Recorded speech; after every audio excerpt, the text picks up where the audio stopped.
What's going on, everybody? It's your boy Miggie checking in with, I don't even like to use the term legend, but in this case, I'm going to use it. I'm with legend, mogul, one of the pioneers of what we call hip-hop.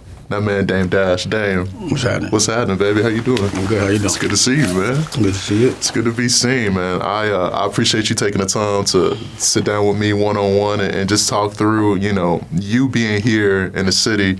It means so much, and I appreciate you being here, bro. I appreciate being here. It's a cool city. When it comes... A little separated. We got to get... You said a little separated. What you mean? It seems like it's white people in one place and another culture is another, black people in another place. For sure. So I think but I see there's a energy of common ground, of like-minded people that are trying to bring everyone together. 100%. So I think that's cool. 100%. I can see the effort. I mean, I definitely want to try to move that as I try to move in the city and make it happen here too. So it's a mentality thing. Yeah. It's a mentality thing. For sure. When it comes to, what you've been able to do, I mean, let's just state the obvious. I don't think there would be certain things about hip-hop today without your influence. You take all that and you bring it here to Chattanooga. Why? Well, I think there's a new way of doing things, which is a way that could behoove the creative. Yeah. And even in terms of economic empowerment, the way we've been moving has not worked for us, generally speaking, other than in being a distraction like an athlete or an entertainer. Right. But there's no teaching on how to make money, how to keep money, how to be a boss. A lot of people dream about how to have a boss and how to have a good job, and I would never dream about having a boss. For sure. So instead of complaining about the problems, I like to come with solutions. Right. So I don't like the education and the curriculum. The curriculum that we still abide by today was established by Thomas Jefferson. Mm-hmm. And that curriculum was to teach a black man how to listen to a white man. For sure. And we have the same curriculum today. The world is new. There's AI. There's space travel. Yeah. They don't teach us how to farm. They don't teach us how to, there's Web3. They don't teach us how to pass laws, any of those things. So we have curriculums. The number one thing they teach you not to do is dream. So we want to start with the kids, and my wife Raquel, she wrote a book about the family and the way we teach each other how to dream. And we're going into schools hand to hand and personally telling them that don't ever forget your dream. And then I go into the school and I tell the teachers, if you ain't asking them if they dreaming, y'all not dreaming. So that's the one thing, is identifying your dream and making that become your life. Because life without a dream is not a life. So then there's a new curriculum for, I think, from the adults, high school kids, all of that. And the way we want to teach is new. So we have a whole network that teaches you therapy, cognition skills for kids, education, curriculum, the stuff that we learn from. There's even the gangster shit. But at the end of the day, we only use it to learn from it. It's the new way of doing things. And what people aren't understand is with new businesses, a new way of monetizing, you got to know how you making your money. So do you have your stuff, pardon me, on YouTube? Yeah. Do you know how much you get paid? I don't. Do you know how much they get paid? I don't. Do you ask? No. That's the issue. Yeah. Now, what happens with YouTube is you get paid off of what's called a CPM. And let's say you make $22, or the commercial runs, and it's $22 per CPM, which is clicks per million, but it's really per thousand. Right. They might make $22, you might make 22 cents. And you don't know it. No transparency, no accounting. They just give you what they want. They tell you the CPM you're going to receive.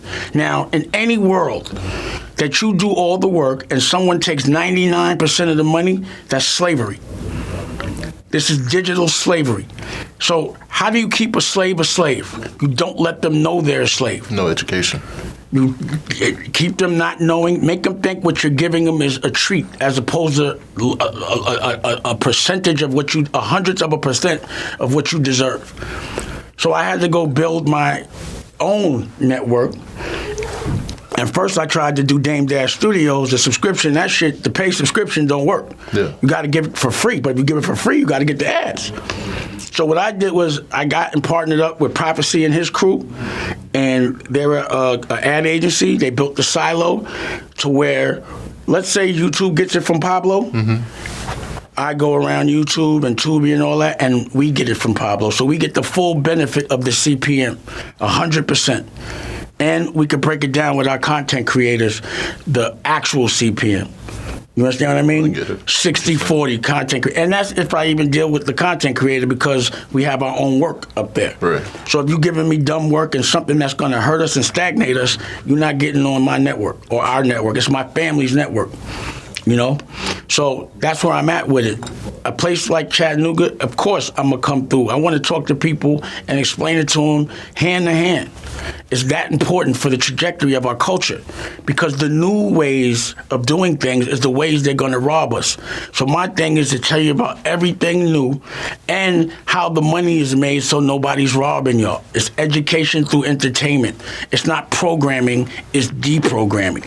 So that's why it's important to come in and do it myself. Now, with any artist that I've ever been partnered with, the one thing, and you could ask Nicolette, the one thing you have to do is you got to hit the road. For sure. You can't have an album. People be like, "Yo, how come I'm not blowing up?" It's because you're still on your same block. Yeah. You got to get in the van, old school, and regardless of what is on the internet and algorithms, you still got to get in on the road, have a good show, and go hand in hand. And that's what I'm doing. I'm going hand in hand with a new message because I already know it's hard for people to look at things different. So I'm going to break it down to you myself. I'm going to be in your pocket so you can hear the education and the curriculum, but you'll be entertained because most people look at entertainment to distract them from a life that they hate. You understand what I'm saying? In the distraction, I'm going to teach you to have a life that you love. You know? Yeah. So that's what this is about. This ain't the only place. We just came from Milwaukee, Virginia, Indianapolis, Detroit. We take it London. From here we go to New York. From New York we go to LA. From LA we go to Atlanta. From Atlanta we go to Washington. From Washington we go back to LA. It's never going to stop. I can't even get my, I got grills because I'm having issues, teeth issues. Yeah. I got old implants because I did them 20 years ago. Yeah. So, it was time to switch them out. And I don't have time to even get these shit done. So I got to put the gold fronts in. I don't mind. It looks cool. Yeah. I talk with a little list. But my point is, this comes first. Our dreams. But I am going to take a break and get this shit done. Because the thing is, of course, God gives me something where I can't talk if I have to take a break. And maybe God wants me to be quiet for 2 months or 2 weeks. But it has to be scheduled. You know what I mean? You got to get ahead of it. Right. And then I just putting out the first movie and TV series, The Prince of Detroit. And that's about a black family that made their money in healthcare. But I want to give the visuals of us doing something other than entertainment. There's so much other ways to make money. Like whoever made this plastic bag is a millionaire. Yeah. Whoever made this little clasp or the button or this little piece of the lighter is a millionaire. For sure. They don't teach us that American wealth is built on government contracts. We don't know nothing about it. And it's really profitable as a black man to get money in the government because 20% of everything goes to the guilt. So 20% of manufacturing or 15 should go to a black manufacturers. How many black people own a factory? Not many. They don't teach us to own factories. They teach us to have brands or to work. Right. But the bottom line is we're supposed to own the factories and have the brands as market share. That's what LVMH does, but that's not the lessons we being taught. It's like they dangle the bullshit over here, when the treasure is here. I'm here to show you where the treasure is, in here. We're better. Let me ask you something. When it comes to how you got this wealth of knowledge, with your background and what you've done in music. How do you stay humble with this mentality that you have? Because you could be arrogant, and you talking to me like you've known me for 25 years. How do you keep that same mentality that I don't care if you're a stranger, I don't care if you're my best friend, I'm going to put you on game and try to make you the best you can be? Why do you have that mentality? I just think well, number one, the humbleness comes from keeping myself in a bubble of my family where I'm not a celebrity, and that no one listens to me. You know what I'm saying? So that's very humbling. Your children, if you really are with your kids, they teasing you and they don't think you're cool no matter who you are. They just think you're dad. I get teased all day, and people argue with me about dumb shit. You know what I'm saying? Like, it'd be like, but I'm not Dame Dash in the house. And with my friends that I've known for 25 years, we argue, the same stuff. So, I don't know. I don't think you can enjoy life when you think you're better than you are. If you don't appreciate where you came from, then you can't really appreciate where you are. Like, second generation kids, I have them, and the things they get stressed out about aren't things that I usually get stressed out about because they haven't seen the things I've seen, but they still react the same. So that becomes a challenge. It's like, I don't want you to feel the pain, the actual pain, but I don't want you to react to bullshit as if it's real pain, because then you're going to have to feel some real pain so you can appreciate there's not. When people you love die early, you really enjoy the rest of your life if you could get past that. For sure. Because all your fears and everything that that you're scared of, you can survive it, and then you also know what real pain feels like, so you're not like, I'm not worried about this. If you ain't dying, going to jail, if you ain't sick, I don't really want to hear about it. If it can be fixed, a money problem, that shit don't mean nothing. Because if you were sick and in the bed on hospice, it don't matter how much money you got in the bank. You would do anything to be able to get out that bed. Somebody takes a leg or a limb, you would pray to God, if I could, I would jog every day. Somebody usually has to take something from you that you have for free for you to realize it's priceless. You understand what I'm saying? I do. So I don't want my children to have to go through that, and that's where the humbleness comes from, trying to teach them to appreciate. That's what I'm trying to get all of them out of L.A. Because everybody got bread out there. You could be rich and feel broke because there's so much wealth out there. Yeah. You want to go someplace where you could appreciate the good things that you've done, not because someone else and a lot of other people have done much more than you. For sure. You want to stand out. For sure. And that's another thing. How do you stand out if you're doing everything the same as everyone else? You won't be able to. You don't. You become atmosphere in the video game, and that's something I'll never want to be. I always want to be the player, murking everybody. Oh, I seen him before, poop, poop, poop, poop, poop, and they come back. They're just there. You know what I mean? I'm not just there. There's one more question I have. I got some time, right? I'm good. Okay. Well, two more, but one's for me and then one's for us. When it comes to just, there's a young kid out there, right? That has the same drive and the same, ambition that you had when you were a kid. What are the steps that you would tell that kid to make, to become not a Dame Dash 2.0, but whoever they want to be? Like, what are those things that you did, or those characteristics that you had that made you who you are today? I was lucky enough to be in a crew called The Best Out, that if you got teased, you automatically fired back. You teased back. Yeah. And what happened is I had this dream of having a record company, and all my friends were teasing me, but I was hitting them back. My point being, when you have a big dream, your friends will try to deter you from it, maybe by teasing. You have to be strong enough to say, fuck y'all, I'm doing it. I don't care what y'all say. And because I was built like that, because I don't listen to nobody, because I believe I'm the best, I was able to dream as big as I want and really visualize what I want to do and do it, regardless of what anybody said, to the extent that it made it better. I loved it. I made it fuel instead of something that held me back. For sure. You have to identify your dream. Don't just do anything to get paid. You should love the art of what you're doing and respect the art, and then the art will respect you. If you don't respect the art and you want to take shortcuts, don't expect to be successful. And it's not easy. It's not meant to be easy. It's meant to be tough. It's meant to hurt. Pause. It's like working out. You can't build muscle without any kind of sacrifice or pain. And over again of it all. It's like building muscle.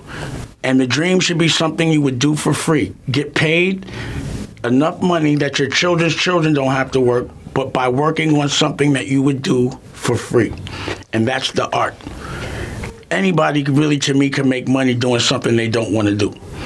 but then you don't love your life. And wealth is not the money. Wealth is the happiness. What I would tell you if you're young, if you're unhappy broke, you're going to be unhappy rich. And trust me, I've seen it 100% of the time. People imbalanced broke are more imbalanced rich because now they pay people to listen to the dumb shit they tell them to do. It's facts. I've seen it. It's facts. I'm telling you. Like, yo, you got all this money and you sad, all our dreams come true and you tripping? Yeah. I'm out of here. You understand what I'm saying? My dreams came true. You see, I wanted to be, my dream is to have a family. Nothing better than that. And once you have a family, my dream is not to have to leave them to support them. So my dream is for us to have a family business and for us to all work together like we're doing now, minus Governor farting while I'm talking, smelling up the whole spot. He's good. He's good. Nah, I can smell him. Unless that was you. Oh, no, that wasn't me. Wasn't me. But anyway, so, understand, identify your dream, and don't hang around people that don't have a dream. Because all they're going to do is talk about everything but the dream. They're going to distract you. Sure. And they're going to do it on purpose, whether it's intentional or not. I guess on purpose is intentional, but, because they're too scared to do what you're doing. Yeah. They want to distract you, because if it happens now, you're taking whoever they love. You understand what I'm saying? Whether it's their girl, but whatever it is. 100%. So that's it. And it feels good to win. It feels good to fight and win. Something given to you don't feel so good, pause. Because you want to know if you could actually earn it. For sure. And you have to just determine what your win is. Just because somebody else thinks famous is rich and selling out is the win, it don't mean that's your win. So everybody sometimes thinks that they don't know what I'm doing. They might think he's losing, whatever, but in my brain, no matter what, I'm winning. I'm doing what I love. They don't know what I'm fighting for because they're not dreamers. A dreamer should never listen to a non-dreamer. Put it like that. I like that a lot. Let me ask, because obviously you're here for Chattanooga Hip Hop Week. How do you feel about the current state of hip hop? Be real. Well, I'm 52, right? Yeah. And I think there's a lot of freedom for hip-hop. And I think hip-hop has become different categories now. So there's the hip-hop lyricist, right, like a Griselda. Mm-hmm. And then there's the hip-hop celebrity, for sure, where it's not really about the rap, it's about the celebrity and you're rapping, leveraging that. And then there's that hip-hop creative, where you love the visuals that they do and the fact that they're different. And, so I like the fact that there's segments of hip hop. What I find is now that there's so many departments, one department will be mad at all the others. So now no one's ever going to be happy in hip hop. You know what I'm saying? But either way, the state of hip hop is profitable, so you can't be mad at it. What I don't like is because of algorithms, negative things get pushed, and people sometimes glorify the real shit and the survival, not understanding that once you get into music, you're supposed to stop the bullshit. Yeah. You're not supposed to get in it. Like, I got into music so I didn't have to be a drug dealer anymore. For sure. I didn't get into music to be a drug dealer. Yeah. I got out of music so I didn't have to go to jail, so I didn't have to break the law. Right. Not so that I start to break the law and start funding people that are breaking the law. 100%. I got into hip-hop to make my family and my friends not have to do illegal things. I would never empower illegal things when I'm trying to get it to where they're not. You know when Michael Corleone from The Godfather, like, I'm gonna have the family cleaned up in 5 years? Yeah. That's me. And my family is hip-hop. So I wish that the powers that be would not continue to rob us with the CPMs and push algorithms about our dysfunction. So that's where I am with the state of hip-hop is I'm happy that I have a network and a voice and that people are listening to me enough that I can warn them. And people will listen instead of waiting another 10, 20 years to listen. Because I've been saying what I've been saying for the last 20 years. You have. But people thought I was nuts. They really did. So that also means when people think you crazy, you're right. They're just too scared of something new. And that's what this network is. America New. It's free. Download it. America, then put the space and spell NU, network. Bong. All free. Broadcasting live. The revolution will be televised. The revolution will, in fact, be televised. America New. And everyone will get paid correctly. We will not get robbed to be creative. I respect it. I respect it. Anything else for our listeners today, Dan? Look out for, I have a secret freeway rock and roll project coming out. And I have another secret project coming out. I want to tell you about that. And the Prince of Detroit, Nikki Licky right there is our feminine. She could really, really rap. So she'll be doing her thing, but she could also play other instruments as well. Just check us out on all verticals. I got the CEO sneakers. You could go to Jack Claire, order those. You know, I got CEO Vision. I got the glasses. You know. Those are fly. Thank you. I peeped them earlier. Appreciate it. And then I got the CEO Ethicas. So all that. So again, I don't know. I got this snobby thing that if I am a customer, I'm not a cuzzy. I got to be the plug. So on everything. So Can you say that again? Can you say that again so they can peep that? I'm not a customer. I got to be the plug.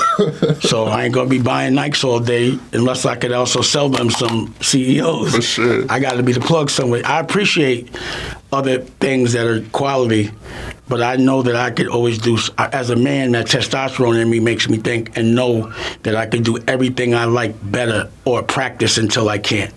That's raw. That's raw. Yo, this has been a Power 94 exclusive. I've been kicking it with my man Mogul, Dame, Dash, your boy Miggie with Brew Media Group, People Station, always Power 94. Appreciate it, Dame.